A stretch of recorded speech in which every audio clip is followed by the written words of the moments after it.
മോളെ എടി അമ്മായിയെ വിളിച്ചേ. അമ്മായി പറഞ്ഞേ ഇപ്പം നിനക്ക് അപ്പം അമ്മായി വിശേഷം ചോദിച്ചപ്പോൾ ഞാൻ പറഞ്ഞു നിനക്ക് ഭയങ്കര ക്ഷീണവും തളർച്ചയൊക്കെയാണ് ഡെലിവറി കഴിഞ്ഞതിന് ശേഷം. അപ്പം ഭയങ്കര ക്ഷീണമാണെന്ന് പറഞ്ഞു. അപ്പം പറഞ്ഞു അമ്മായി പറഞ്ഞു ചുവന്ന പൂവമ്പഴം ഇല്ലേ അത് മേടിച്ച് കഴിക്കുവാണെങ്കിൽ ബ്ലഡും ഉണ്ടാവും, നല്ലതാണ്. അന്ന് അമ്മയില്ലേ ഇപ്പൊ തന്നെ ചേട്ടനെ വിളിച്ചു പറ. അതെ സന്ധ്യയായി, ചേട്ടൻ ഇപ്പൊ വരും. ശരിയാ, വരണ്ട നേരമായില്ല. വേഗം വിളിച്ചു പറ. ഹലോ എടാ, മോനെ എവിടെ എത്തി? ഞാൻ ഒരു കാര്യം പറയാൻ വേണ്ടി വിളിച്ചതാ. ഈ ചുമന്ന പൂവനില്ലേ, കേക്കാൻ പറ്റുന്നില്ലേ? ചുവന്ന പൂവൻ മേടിച്ച അവക്ക് കഴിക്കാൻ കൊടുക്കാൻ വേണ്ടിയേ. അപ്പൊ മോൻ അത് എവിടെ നിന്നെങ്കിലും എങ്ങനെയും സംഘടിപ്പിച്ചുകൊണ്ട് പോവാം. അവിടെ ആ ഭാഗത്താകുമ്പോ എവിടെ നിന്നെങ്കിലും കിട്ടും കേട്ടോ. കേക്കാൻ പറ്റുന്നില്ലേ? ചുവന്ന പൂവൻ.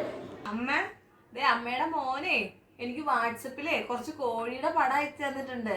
എന്താ സംഭവം എന്നറിയാമോ? അമ്മ ചുവന്ന പൂവൻ പഴം എന്ന് പറഞ്ഞില്ലല്ലോ, ചേട്ടൻ ചുവന്ന പൂവൻ കോഴിയാണെന്ന് പറഞ്ഞ് ഈ ജംഗ്ഷനിലെ എല്ലാ കോഴിക്കടയിലും കയറി നോക്കി. എന്നിട്ട് ചുവന്ന കോഴീനെ കിട്ടാഞ്ഞിട്ട് കൂട്ടുകാരുടെ അടുത്ത് പോയി അവന്മാരുടെ അടുത്ത് ഫോട്ടോ കുറെ കോഴിയുടെ അയച്ചു തന്നിട്ടുണ്ട്. ഇതിലേത് കോഴീനെ വേണ്ടെന്ന് ചോദിച്ചത് വാട്സപ്പിൽ മെസ്സേജ് ഇട്ടിരുന്നു. ഞാൻ ഓർത്തു ചുവന്ന പൂവൻ എന്ന് പറഞ്ഞാൽ അവന് മനസ്സിലാവൂന്ന് ഓർത്തേ ഞാൻ. ആ